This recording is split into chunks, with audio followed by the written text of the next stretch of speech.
Wow, maayos na kalsada pala dito ha. Ang sarap maligo dito.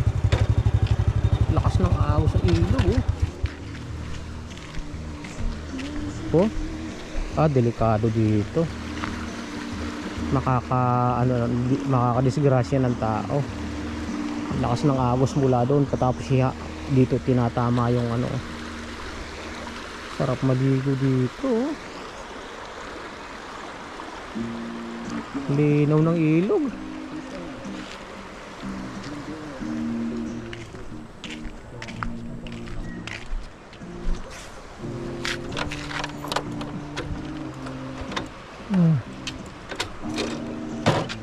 Let's go.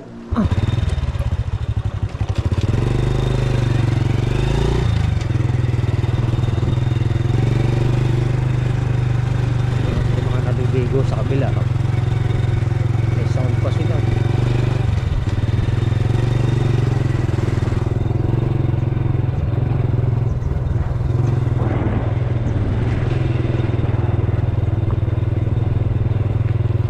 Ay nako, maambon-ambon uli. Ako'y mababasa.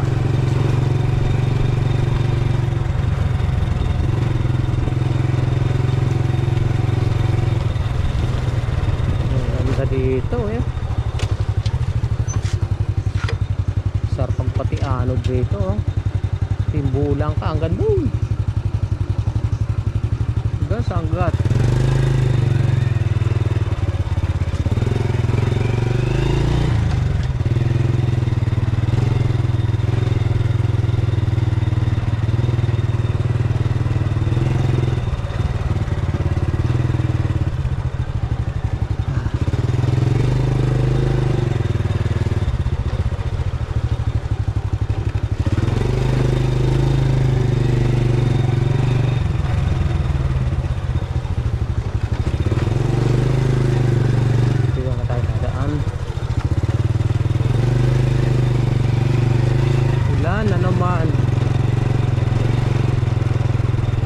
Tila lang kanina, ngayon ulan na naman oh.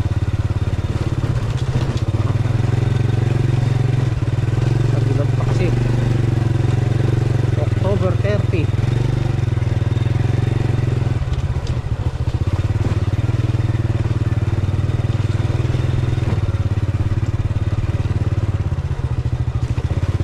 Palalalakas. Ama na yung ambon-ambon na yan ako.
Kalsada din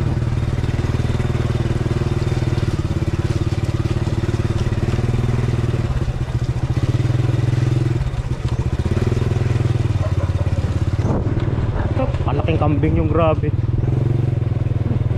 Parang anak ng kalabaw ah. Giganting kambing. Ayan na nga, muulan na nga oh. Aha, sisilok tayo nito.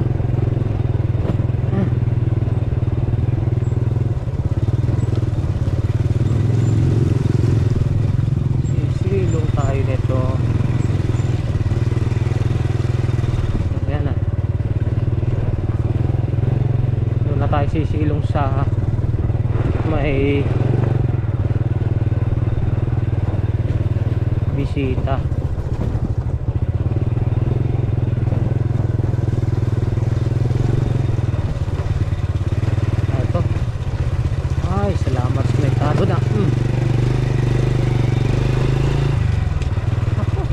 kala ko pagkalayo-layo may daan pala dito. Pusit. Eto oh. Ayun, doon tayo galing oh. Pala diretso rito merong kalsada na. Huh?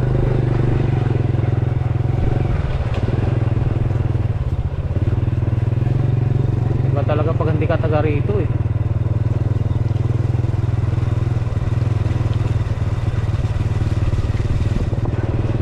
Abay, malakas tong ulan na ito, makakabasa.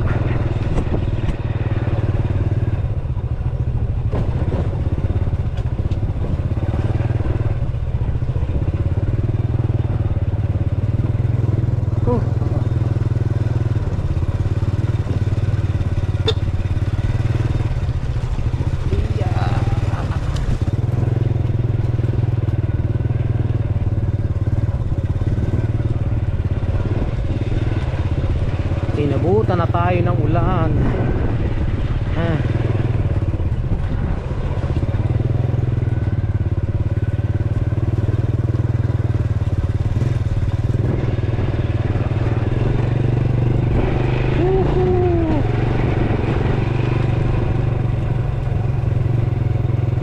Wala tayong masisilungan dito. At sumilong tayo sa kahoy eh, mababasa pa rin. Malayo pa yung ano eh, waiting shed eh. Nasa halos 1 kilometro pa yun. Layo dun pag mula dito.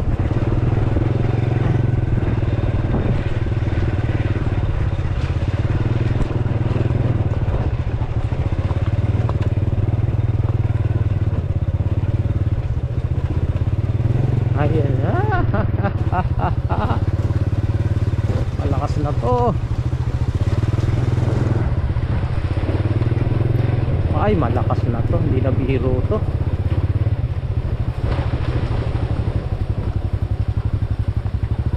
Malakas na. Tuloy. Tuloy ang ligaya.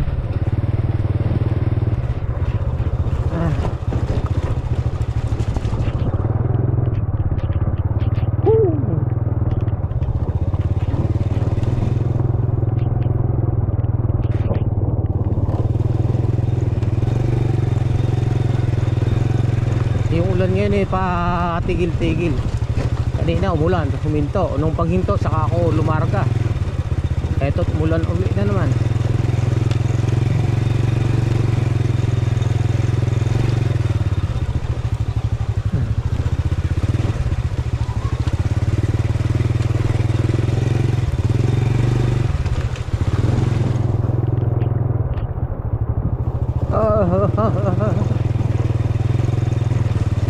Kung tricycle naman yung dadalhin ko, abutin na siyam-siyam. Bago makarating doon sa pupuntahan ko.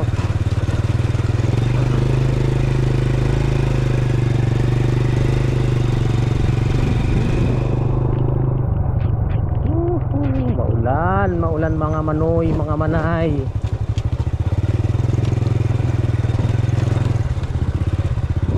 Ang ganda ng mga kalapati dito ah, puputi ah. Tumigil na,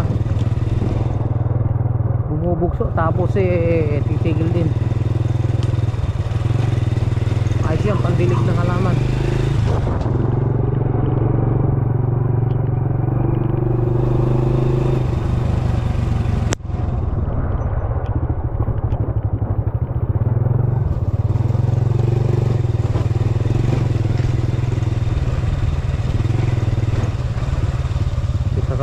Tataas ng mga niyog dito. Mga matatanda pa sa akin yung mga ito. Lalaki ito.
tumila na.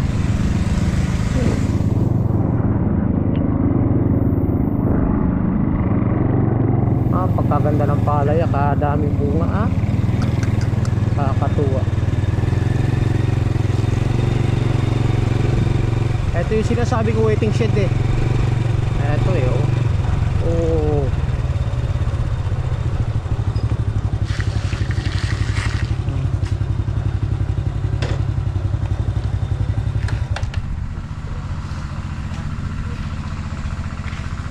Wala na tumila na ulan.